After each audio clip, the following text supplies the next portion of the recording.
கட்டு, கையை கட்டு, வாய் மூடு, போஸ் கொடு.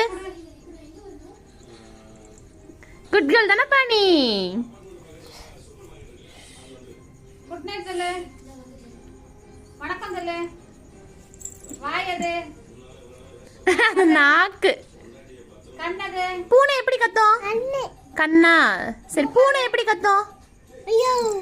நாய்.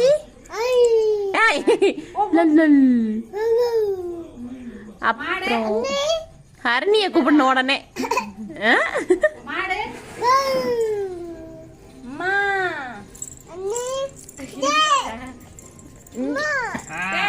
நான் தான்டே அம்மா, நான் தானே அம்மா. டேய் உன்கிட்ட சொல்றானா? சொல்லு. அம்மா மாடு கத்துமாம்டா, நீ அதுக்குள்ளே போஸ் கொடு, போஸ் கொடு.